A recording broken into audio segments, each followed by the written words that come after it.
Hospitals in Gaza were considered safe havens by more than 1 million Gazans who were displaced. But we saw there was an attack on Al-Aqsa Hospital. How have these attacks impacted Gaza's health system? Yes, so as you know, Israel occupation forces forced Palestinian civilians to evacuate from Gaza and the north to the south.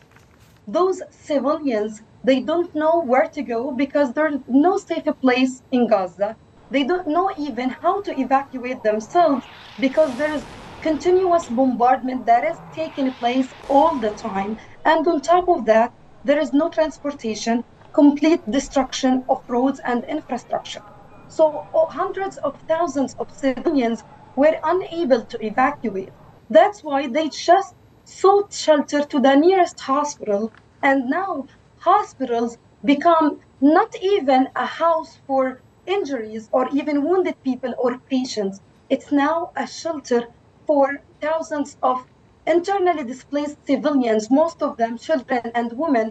Forcible transfer is a war crime according to the international laws. However, this is still happening in Gaza. We have called repeatedly on the international community to intervene immediately to force Israel to stop evacuation orders against hospitals. Hospitals should not be a target. Civilians should not be a target. Medical facilities, hospitals should not be a target. Our Gaza correspondent Noor Harazin told us today that Gaza doctors are requesting Egypt to take in the badly wounded because they lack the capacity to treat them. What's the possibility of being able to get such a request implemented?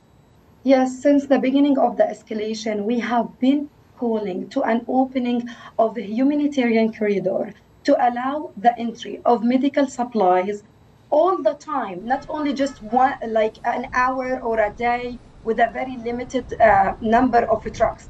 Allow an open of a humanitarian corridor to allow the entry of a humanitarian aid and medical supplies along to get all the patients, all the injuries with a critical condition.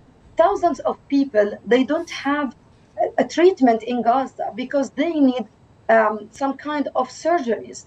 So those people should have the right to get the treatment outside of Gaza Strip. We understand fuel in Gaza is running short, and crucial services like hospitals need this to keep going. What scenario do you face if this severe fuel, medicine, and water shortage is not addressed? So up to the moment, the situation is simply catastrophic. Until now, 12 hospitals went out of service in Gaza, either due to bombardment for the hospital or in the surrounding area of the hospital, or because those hospitals, some of them, they run out of medical supplies and everything. So now we need to get the fuel in order all hospitals could continue operating because they are completely relying on backup generators. If at some point we will run out completely of fuel because of this continued closure and not allowing fuel to get in, that's mean thousands of civilians will lose their lives who are currently in the hospital. Hospitals will shut down. Without electricity, they can't even operate. The UN says it needs about 100 trucks of aid entering Gaza daily to ease the humanitarian crisis. What can the international community do to help speed up the entry of this aid into Gaza? Israel, as an occupying power, has a responsibility based on the international humanitarian law and international laws to fulfill the basic needs of civilian peoples in Gaza. And all international communities, all countries should pressure Israel to take responsibility and allow the entry of humanitarian aid.